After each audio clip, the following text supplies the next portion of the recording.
ایک ہفتے سے لاس اینجلس میں لگی آگ جو ہے وہ پھیلتی جا رہی ہے. تقریباً 12,000 گھر جو ہیں وہ تباہ ہو گئے ہیں. دیگر شہروں میں بھی آگ پھیلنے کے امکانات ظاہر کیے جا رہے ہیں. بخاری صاحب، یہ کیا ہو رہا ہے امریکہ میں؟ اس قسم کی آفت کا ایک دم سے آ جانا، کس طرح سے دیکھتے ہیں آپ اس چیز کو؟ دیکھیے، پہلی بات تو یہ ہے کہ تباہی جو ہے یہ ابھی تو اس کا اندازہ لگانا ہی ممکن نہیں ہے. ابھی تو جو کچھ نظر آ رہا ہے وہ قیامت صغریٰ کا منظر تو ہے، لیکن اس کی ایکسٹینٹ کیا ہے اور کتنے 10 مزید شہروں کو جو خدشات لاحق ہیں اگر یہ آگ وہاں تک پھیلتی ہے. کیونکہ ایک بات یاد رکھیے کہ جب خزاں کے موسم میں آگ لگتی ہے تو جب آگ لگی ہو درخت پر اور ہوا چل رہی ہو تو اس سے چنگاریاں اڑ کے دور دور تک جاتی ہیں اور وہاں بھی درختوں کو اور لکڑی کی ہر چیز کو اپنی گرفت میں لے لیتی ہیں، اور تباہی جو ہے وہ پھر اس برق رفتاری سے بڑھتی ہے جس کے مناظر جو ہیں وہ ہمارے ناظرین دیکھ رہے ہوں گے اس وقت سامنے اسکرین پر ہیں. آپ یہ پوچھ رہی ہیں کہ کیا ہوا؟ آپ بریک سے پہلے آپ پوچھ رہی تھی کہ امریکنوں کے ساتھ کیا ہوا. بالکل وہ ایک ضرور مثل ہے کہ کبھی کبھی اللہ میاں کسی کی بددعا نیچے آ کے سن لیتا ہے. تو مجھے یاد آ رہی ہے وہ فلسطینی بچی جس نے کہا تھا کہ میں اللہ کے پاس جا کے شکایت کروں گی. ہاں جی، میرے میرے خیال سے وہ دعا اللہ تعالیٰ نے سن لی. وہ دعا کہہ لیں بد دعا کہہ لیں، وہ اللہ نے سن لی ہے. اور اس قسم کا عذاب اس وقت امریکہ پر طاری ہے کہ یہ کیسے اس سے ان کی جان چھٹے گی. ایک بات اور جو میرے لیے باعث مسرت ہے وہ یہ ہے کہ اس میں بہت سے ایسے امریکی اداکاروں، ایسے امریکی لیڈروں کے گھر بھی جل کے خاکستر ہوئے ہیں جو بڑے کھل کھل کے نعرے مارتے تھے اسرائیل کی حمایت میں اور فلسطینیوں کے خلاف. بالکل 60 لاکھ امریکی خطرے کی زد میں اللہ تعالیٰ کی طرف سے یہ ایک اشارہ ہے کہ. اور دوسری بات یہ ہے کہ جو امریکہ ہے نا، اس کو عادت ہے، یہ اس کی آپ ہسٹری اٹھا کے دیکھیں، یہ ہر جنگ میں گھستا ہے بغیر کسی ایگزٹ اسٹریٹجی کے. یہ لفظ غور سے سنیے، یعنی آپ جنگ میں شامل اور شریک ہو جاتے ہیں، یہ پلان ہی نہیں کرتے کہ اس سے میں جان کیسے چھڑاؤں گا. وہ چاہے ویتنام کی جنگ ہو، چاہے عراق کی جنگ ہو، چاہے افغانستان کی ہو، چاہے جارجیا کی ہو، چاہے یوکرین کی ہو. میں بھی اپنا مثالیں آپ کو دے سکتا ہوں. اور مشرق وسطیٰ کی ہو. گھس جاتے ہیں جنگ میں، پتہ نہیں ہوتا نکلنا کیسے ہے. لہٰذا جو کچھ اسرائیل کے ساتھ وہاں ہوگا، جو کچھ امریکہ کے انٹرسٹ کے اوپر زد پہنچے گی، اس کو تو چھوڑ دیجئے. یہ ہماری آنکھوں کے سامنے منظرنامہ ہے. یہ ہے وہ قدرت کا انتقام. اس کو کہتے ہیں قدرت کا انتقام. بالکل. یہ یعنی کوئی تصور کر سکتا تھا کہ امریکہ اتنا اپاہج ہو جائے گا کہ اس سے ایک آگ پر قابو نہیں پایا جائے گا؟ یعنی اس کی ایکوپمنٹ، اس کی مین پاور دوسرے ملکوں سے، دوسری جو الائیڈ بستیاں یعنی ممالک ہیں، چھوٹے چھوٹے ریاستیں ہیں، وہاں سے بھی امداد آ گئی ہے، لیکن آگ ہے کہ پکڑائی میں لینے کے لیے آ ہی نہیں رہی ہے. وہ کیا پاؤڈر جو ہے وہ اس کو ایک نام ہے جو 1963 سے استعمال ہو رہا ہے، فاسٹ چیک، اس کا بھی کوئی فائدہ نہیں ہو رہا ہے. یعنی اس کو آپ قدرت کے علاوہ کیا کہیں، جہاز، ہیلی کاپٹرز اور پتہ نہیں کتنے ہزار ورکرز لگے ہوئے ہیں، لیکن آگے قابو ہی نہیں آ رہی ہے. یہ سوائے قدرت کے انتقام کے اور تیز ہوائیں بھی چل رہی ہیں وہاں پہ، تیز ہواؤں کے باعث آگ اور پھیل رہی ہے. یہ سب قدرت ہے نا، یہ سب کچھ تو قدرت کا نظام ہے نا. کسی انسان کے بس میں تھوڑی ہے، میں تھوڑی ہوائیں چلا رہا ہوں وہاں پر. تو قدرت انتقام لے رہی ہے اس ظلم و ستم کا جو ان کی جو پراکسی ہے، جس کو اسرائیل کے نام سے ہم جانتے ہیں، چاہے وہ نیتن یاہو جیسا کمینہ شخص ہے. یہ ان کی حرکات چونکہ ان کے پیسے سے، ان کے اسلحے سے وہاں پر قتل و غارت ہو رہی ہے، وہاں پر لوگوں کی جانوں سے کھلواڑ ہو رہا ہے، یہ قدرت کا اس کا انتقام ہے. بالکل، مکافاتی عمل تو ہوتا ہے. میں آپ کو یہ بتاؤں، آپ نے ابھی بتایا تھا کہ 2000 کے 1200 گھر، جی 12,000 گھر جو ہیں وہ تباہ ہو گئے ہیں.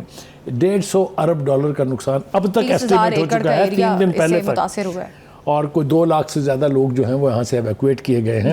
یہ قدرت کا انتقام ہے. کھلا ثبوت ہے میرے خیال سے دنیا کی ہر اس قوت کو جو اپنے طاقت استعمال کر کے انسانوں کی جانوں سے کھلواڑ کرتی ہے، ان کے لیے یہ سبق ہے اور ان کو اس سے نصیحت پکڑنی چاہیے. بالکل، اس سے نصیحت پکڑنی چاہیے اور آگ پر قابو پانے کے لیے کوششیں کی جا رہی ہیں، لیکن تیز ہواؤں کی وجہ سے آگ جو ہے مزید پھیلتی جا رہی ہے. بخاری صاحب، اب جس طرح سے معاہدے پر کہا جا رہا ہے کہ حماس کی منظوری کے بعد دستخط کا عمل بھی شروع ہو جائے گا، مسودہ تیار کر لیا گیا ہے اور تقریباً 3 حصوں میں ڈیوائیڈ کیا گیا ہے اس مسودے کو. اب کیا لگ رہا ہے آپ کو بخاری صاحب، آگے معاملات بہتری کی طرف جاتے ہوئے دکھائی دے رہے ہیں آپ کو؟ دیکھیے، اس معاہدے کے حوالے سے جو میں اہم بات کہنا چاہتا ہوں وہ یہ ہے کہ جیسا بھی ہے تاخیر ہوئی ہے، اس کے حوالے سے بھی بات کریں گے. بہت تاخیر ہوئی ہے، کرمنل ڈیلے ہے، لیکن اسرائیل بھی کبھی کسی معاہدے پر قائم نہیں رہا ہے. یہی وجہ ہے کہ حماس نے جلد بازی نہیں کی ہے اس کو قبول کرنے میں. ابھی تک ان کی منظوری جو ہے وہ کمیونیکیٹ نہیں ہوئی ہے. اس کو چاہیے کہ بین الاقوامی گارنٹیز ہوں اور امریکن گارنٹیز ہوں. کہ اس کے اوپر لیٹر اینڈ اسپرٹ میں عمل ہوگا تب وہ اس کو منظور کریں گے. میرے خیال سے یہ بالکل جنرل بات ہے. کیونکہ اور تاخیر کے حوالے سے فیض احمد فیض نے کہا تھا کہ بے دم ہوئے بیمار دوا کیوں نہیں دیتے, تم اچھے مشیع ہو شفا کیوں نہیں دیتے, ارے مٹ جائے گی مخلوق تو انصاف کرو گے, منصف ہو تو پھر حشر اٹھا کیوں نہیں دیتے. کیا بات ہے. تو کہنے کا مطلب یہ ہے کہ یہ انصاف جو ان کو اب ملنے جا رہا ہے 50,000 سے زیادہ جانوں کے نذرانے پیش کر کے 1.5 لاکھ کے قریب اپاہج اور معذور لوگ لے کے, یہ تو بہت پہلے آ جانا چاہیے تھا. کدھر تھی دنیا کا انسانی ضمیر, کدھر تھی وہ ساری ضمیر کی جو کہانیاں ہمیں سنائی جاتی ہیں, انسانی حقوق کی کہانیاں سنائی جاتی ہیں, چیمپئن بنتے ہیں ڈیموکریسی کے اور انسانی حقوق کے. تو خاموشی اختیار تھی. میرے خیال سے یہ کرمنل خاموشی اختیار کی گئی تھی صرف اس لیے کہ وہ اتنا بلیڈ کرائے غزہ کو کہ اس کو مہینوں نہیں, سالوں نہیں, دہائیاں لگ جائیں دوبارہ اپنے قدموں پہ کھڑے ہونے کے لیے. لیکن اس کے بارے میں ان کو شدید غلط فہمی ہے. دوسری بات یہ ہے کہ اسرائیل کی بھی یہ خواہش ہے اور امریکہ یہ کوشش کر رہا ہے کہ غزہ میں فلسطینی اتھارٹی کو ایک رول دیا جائے جو کہ ہینڈ پک لوگوں پر مبنی ہے, جن کو امریکہ جو ہے, اگر آپ کو یاد ہو, یاسر عرفات بہت بڑے ریولوشنری لیڈر تھے, لیکن محمود عباس جب سے فلسطینی اتھارٹی کے لیڈر بنے اس کے بعد سے انہوں نے سوائے فلسطینیوں کے حق کے اوپر کمپرومائز کرنے کے اور کچھ نہیں کیا ہے. تو یہ ان کی خواہش ہے کہ اس کو ریسلیکٹ کیا جائے وہاں. یہ بھی حماس کے لیے قابل قبول نہیں ہے. اچھا. دوسری بات یہ ہے کہ صورتحال وہاں اس وقت جو ہے, اس آپ دیکھیے کہ 200 کے قریب اسرائیلی فوجیوں نے ایک لیٹر لکھا ہے کہ جناب اب ہم غزہ میں لڑنے کے لیے تیار نہیں ہیں. اور یہ پہلی دفعہ نہیں ہے, اس سے پہلے بھی ہو چکا ہے. اور خودکشیاں کی جا رہی ہیں اس وجہ سے کہ ہمیں وہ کام کرنے کے لیے مجبور کیا گیا ہے غزہ کے اندر جو غیر اخلاقی اور غیر انسانی ہے. یہ میں اپنے پاس سے کچھ نہیں کہہ رہا, یہ میرے پاس ثبوت ہے. جس کا دل چاہے جا کے انٹرنیٹ کے اوپر بیٹھ کے یہ کنفرم کر سکتا ہے کہ یہ خود اسرائیلی کہہ رہے ہیں, یہ اسرائیل کی وزارت خارجہ کے ترجمان کہہ رہے ہیں. دوسری بات ہے کہ وہ ساتھ ساتھ دھمکیاں بھی دے رہے ہیں ان کو کہ وہ لوگ جو انکار کریں گے جنگ کرنے سے ان کو بالآخر جو ہے وہ جیل ہم بھیج دیں گے. Having said that, Anthony Blinken صاحب جو ہیں جی, وہ یہ کہتے ہیں کہ ہم ایک فلسطینی ریاست کا یعنی کوئی یقینی بنانا چاہتے ہیں جو اسرائیل کے شانہ بشانہ چلے. اسرائیل کبھی نہیں چاہے گا فلسطینی ریاست کو کہ وہ اس کو پنپنے دے اور اپنے ساتھ ایک باقاعدہ ریاست کے طور پہ کھڑا ہونے دے. یہ ان کی خوش فہمی ہے, لیکن ان کی خوش فہمی بلا جواز نہیں ہے, یہ فلسطینیوں کا حق ہے. 2 ریاستی حل جو بظاہر میرے لیے بھی قابل قبول نہیں ہے, اس میں بھی بہت بڑی زیادتی ہے کہ وہ لوگ جو کرایہ دار کے طور پہ آئے تھے وہاں ان کو آپ زیادہ حق دے دیں, اور جو مالک تھے اس سرزمین کے فلسطین کے ان کو آپ کہیں کہ جناب ان کو بھی اسٹیٹ ہوڈ کا اختیار ہے.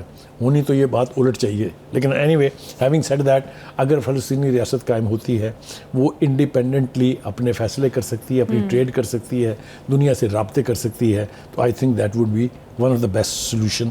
کیا یہ ہوگا؟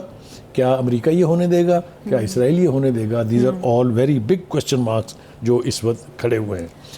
اور ایک اور بات جناب وہ یہ ہے کہ قطری جو وزارت, سوری میں آپ کو انٹرپٹ کر رہی ہوں, اب جس طرح سے اسرائیلی وزیر اعظم کہہ رہے ہیں کہ جنگ بندی معاہدے پر ابھی تک حماس نے دستخط نہیں کیے, شاید حماس سوچ بچار کے ساتھ اس پہ کوئی فیصلہ کرے گا. اب یہ بھی کہا جا رہا ہے کہ غزہ جنگ بندی کوششوں کے باوجود جو ہے اسرائیل حملے کر رہا ہے غزہ پہ, اور 24 گھنٹوں کے اندر 63 لوگوں کو شہید کر دیا گیا ہے. ایک طرف جنگ بندی کی باتیں ہو رہی ہیں, دوسری طرف اسرائیل اپنی ہر ترمیم پہ قائم ہے. آپ کو پہلے بھی کہا کہ اسرائیل کے بارے میں جو حماس نے ابھی تک اس سمجھوتے پر دستخط نہیں کیے ہیں اور کمیونیکیٹ نہیں کی ہے منظوری اپنی, اس کی وجہ یہ ہے کہ وہ سمجھتے ہیں کہ اسرائیل نے کسی معاہدے کو آنر نہیں کرنا.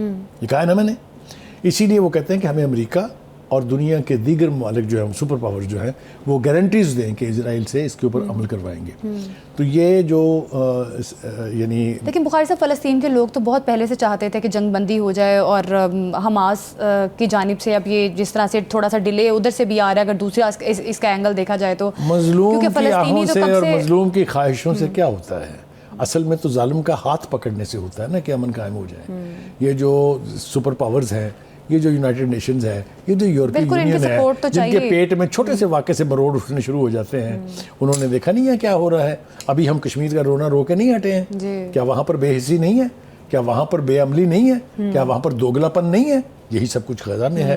تو جہاں جہاں مسلمان کنسنٹریشن میں ہوں گے, جہاں جہاں مسلمانوں کے ساتھ ظلم ہو رہا ہے, پوری دنیا آنکھ بند کے, وہ جس طرح کہتے ہیں نا کہ بلی کو دیکھ کے کبوتر آنکھ بند کر لیتا ہے, اسی طرح یہ آنکھیں بند کر لیتے ہیں. یہ انتہائی گھٹیا, انتہائی کمینہ, انتہائی بے غیرتی کا یعنی رد عمل ہے کہ آپ ظلم ہوتا ہوا دیکھیں اور کچھ کہنے کو تو چھوڑ دیں, آنکھیں بند کر لیں. یہی کچھ یہاں کشمیر میں اور غزہ میں ہو رہا ہے.